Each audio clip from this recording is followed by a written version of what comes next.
أعوذ بالله من الشيطان الرجيم بسم الله الرحمن الرحيم وإذا ما أنزلت سورة فمنهم من يقول أيكم زادته هذه إيمانا فأما الذين آمنوا فزادتهم إيمانا وهم يستبشرون وأما الذين في قلوبهم مرض فزادتهم رجسا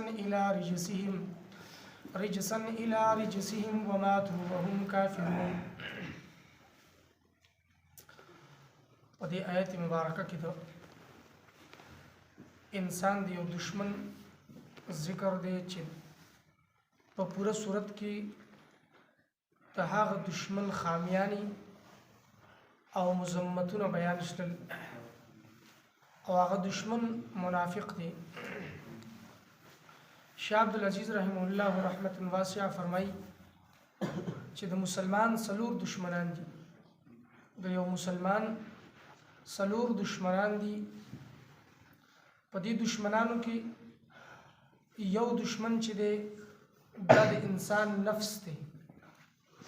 د انسان د نفس د دشمن دی، ځکه چې د انسان نفس د خپل خواهش پوره کول غواړي. د دې نفس چې کوم خواهش دی، کومه تمنا ده او کومه ارزو ده، نو دا نفس غواړي چې زما دا تمنا دا ارزو دا خواهش ته پوره شي. نو که دا سړی مسلمان د خپل ایمان کې کلک او مضبوطی، نو د خپل د نفس خواهشات رستو کوي او د الله حکم مخکې کوي. نو دا نفس چې کوم د دشمن دی دا مغلوب شي او دا مؤمن او مسلمان په د باندې غالب شي.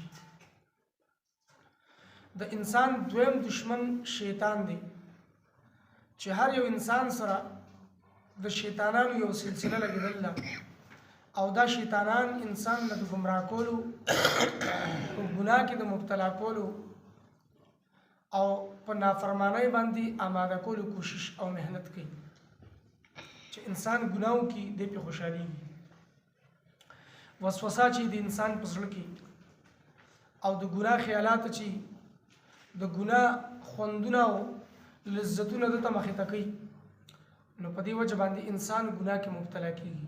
نو دویم دشمن د انسان شیطان دی او شیطان ته قرآن مجید کې ښکاره دشمن ویل شوی دی، عدو مبین، واضح دشمن، ښکاره دشمن. او انسان دا شیطان د انسان دشمن د انسان د پیدایش د وخت نه دی. کله الله رب العزت ته حکم وکړي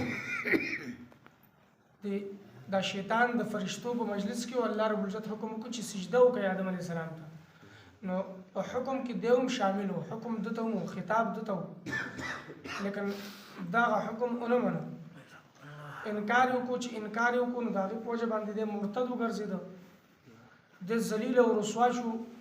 نو د ذلت او د رسوایۍ د الله په حضور کې عرض وکړو چې الله بالا مهلت راکا، ژوند راکا، زه به ستا بندیان چې دي د آدم علیه السلام اولاد دا ګمراه کوم.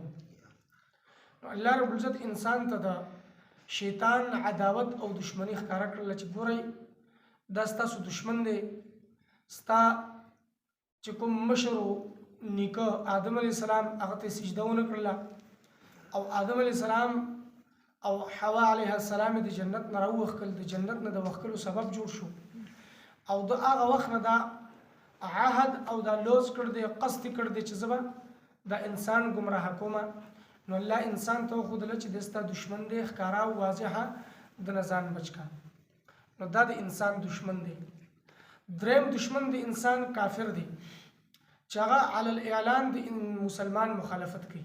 د مسلمان دریم دشمن کافر چې علی الاعلان مخالفت کوي. مسلمان یو خبره کوي، کافر وایي چې نه داسې نه ده. مسلمان چې کوم دین باندې دی کافر د هغه دین مخالف دی. مسلمان په کومه طریقه باندې دی کافر د هغې ختمولو په چکر کې دی او د هغې د ختمولو سازشونه او محنتونه او کوششونه کوي. نو دا دشمن دی علی الاعلان، ښکاره دی مسلمان ته چې دا فلانی کافر دی، زما دشمن دی. او څلورم دشمن منافق دی چې دغه علی الاعلان د مسلمان دشمنی نه کوي، مخالفت او عداوت خو نه کوي، خو د پزړه کې غل دی، اسلام ته غل دی، اسلام خلاف سازشونه کوي، پټ مهنتونه کوي، نو دا منافق چې دی دا سخت دشمن دی او دا ګران دشمن دی، ځکه چې د اسلام په جامع کې اسلام ته نقصان رسي، د لباس د اسلام دی، د وضاقت د ډول د اسلام دی، او د بظاهر د اسلام احکامات هم پوره کوي، لګیا دی، مزد هم ودرېږي، زکات هم ورکوي، روژه هم ونیسي، خپل اسلام ښکاره کولو دپاره بل یو نیک عمل هم وکړي، لیکن په حقیقت کې دی کافر دی او دی پټ په پټه اسلام ته د نقصان رسولو کوشش کوي. نو دا څلور دشمنان دي. په دې آیت کې د منافق ذکر دی چې کوم د مسلمان او د اسلام دشمن دی. چې کله قرآن مجید نازلیږي، د قرآن مجید په بل یو آیت کې راځي چې کله قرآن مجید نازلیږي نو د مسلمانانو آیتونو د ایمان چې دی دا زیات شي. وَإِذَا تُلِيَتْ عَلَيْهِمْ آيَاتُهُ زَادَتْهُمْ إِيمَانًا. کله د الله آیتونه په دوه لوستلی شي یا نوی یو آیت د الله د طرف نه راشي نو د مؤمنانو او د مسلمانانو ایمان چې دی دا نور هم زیات شي، دا کلک شي او مضبوط شي. نو کله چې د قرآن مجید یو آیت یا یو سورت نازل شو نو منافقینو به بطور استهزاء، بطور خندا او مذاق یو بل ته وي چې ستا څومره ایمان زیات شو، بل ته وي ستا څومره ایمان زیات شو. قرآن کې خو راځي چې دا آیتونه چې نازلیږي دې سره ایمان زیاتېږي، خو دو به خندا کوله چې ستا ایمان کې څه فرق راغلی، ستا ایمان څه زیات شوی دی. نو دا خندا او مذاق به یې کوو. الله تبارک وتعالی په دې آیت مبارکه کې دا تعلیم ورکو چې قرآن مجید آیتونه چې نازلیږي دې سره یقینا د انسان ایمان زیاتېږي، د مسلمان او د مؤمن ایمان یقینا زیاتېږي. دا خبره حقیقت ته دا رښتیا دي. او د دې آسان مثال دی، لکه مثال په طور باندې یو ځمکه ده، خاورجنه ځمکه ده او دا زمیندار برابره کړ ده او تخم ورته وغورځوه، په دې باران وشو نو ظاهره ده چې فصل به راوخیږي او د هغه فصل نه به دې زمیندار ته فایده ورسېږي. بل طرف ته یو داسې ځمکه ده چې هغه ټوله ګټه ده او په هغې کې چا محنت او کوشش هم نه دی کړی، نو چې په هغې باران وورېد دا اوبه به پرې وښویږي او لاړې به شي، نه به په هغې کې د اوبو جمع شي، نه به جذب شي او نه به په هغې کې څه کرونده وشي، بلکې اوبه به پرې وښویږي او لاړې به شي. نو د منافق د زړه مثال دغسې دی لکه ګټه د خویه، د قرآن آیت راغی او دا پې داسې تیر شو.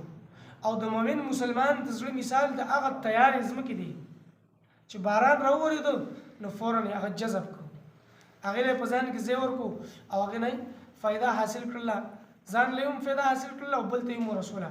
نو د مؤمن مسلمان زړه چې دی هغه د داسې ځمکې په شانې دی چې د قرآن آیت راغی، د قرآن آیت ومنه، قبول یې کړو، عمل یې پرې وکړو، بل ته یې ورسو. او د منافق زړه چې دی هغه د ګټې په شانې دی چې باران پرې وورېده او اوبه ترې وښویدلې، دغسې قرآن آیت راغی د یو غوږ نه واورېد بل غوږ نه ووته، خبره ختمه شلله. فاما الذین آمنوا فزادتهم ایمانا وهم یستبشرون. پس چې کومو خلقو ایمان راوړ دی د هغو ایمان نور هم زیاتېږي، لکه مضبوطېږي ایمان او ایمان کلکېږي او د ایمان اجزای زیاتېږي. وهم یستبشرون او دو د الله په دې آیتونو باندې خوشحالېږي چې نور آیتونه مثال په طور باندې یو صورت راغلی دی، بل صورت نازلیږي نو په دوه صورتونو ایمان شو، چې درېیم صورت نازل شو نو په درېو صورتونو ایمان، چې څلورم نازل شو نو ګویا چې ایمان زیات شو. اول په یو صورتو، بیا په دوه، بیا په دریو، چې قرآن پوره نازل شو نو په 114 صورتونو باندې ایمان شو نو ډېر زیات شو. دغه رنګې منافق یو صورت نه انکار کوي نو لږ انکار دی، چې دویم صورت راغی د دوه نه انکار زیات شو، چې درېیم صورت راغی درېیم نه انکار، چې داسې 114 صورتونه شلل د ټول نه انکار وکړو نو دا ډېر زیات شو. دا فسق، نافرمانی، انکار د دوه نور زیات شو. د ایمان والو ایمان زیاتېږي. وَأَمَّا الَّذِينَ فِي قُلُوبِهِم مَرَضٌ فَزَادَتْهُمْ رِجْسًا إِلَىٰ رِجْسِهِمْ. چې د چا په زړونو کې مرض دی لکه منافقت دی، ضد، عناد، حسد، منافقت، دا مرض دی، بیماری ده، دې ته روحاني بیماری ویل کېږي. فزادتهم رجسا الی رجسهم وماتوا وهم کافرون. نو د دې هغه پلیتي چې دا هغه ګندګي هغه نجاست د دوی نورم زیاتېږي د دوی هغه مخکینی نجاست سره. لکه مخکینی انکار چې لږو خو هغه هم نجاست او ګندګي وه، نو چې نور آیتونه راغلل دوی انکار وکړو نو نجاست نور زیات شو، چې نور آیتونه راغلل انکار وکړو د نجاست او پلیتی نور زیاته شله. او ماتو وهم کافرون، او د دوی دا انکار دا نجاست او ګندګي دی حد ته رسي چې په دوی به د کفر په حالت کې د دنیا نه لاړ شي. چې مرګ به راځي نو دوی به ښه انکار کړي نو بیا به په کفر کلک او مضبوط او کفر په حالت کې به لاړ شي. وإذا ما أنزلت سورة او کله چې نازل کړل شي یو سورت فمنهم من یقول، پس بعضې د دوی نه هغه څوک دي چې وایي ایکم زادته، کوم یو ستاسو نه چې زیات شوی دی د هذه ایمانه په دې صورت سره ایمان. لکه بعضې منافقین بعضو ته وایي چې د کوم یو ایمان زیات شو.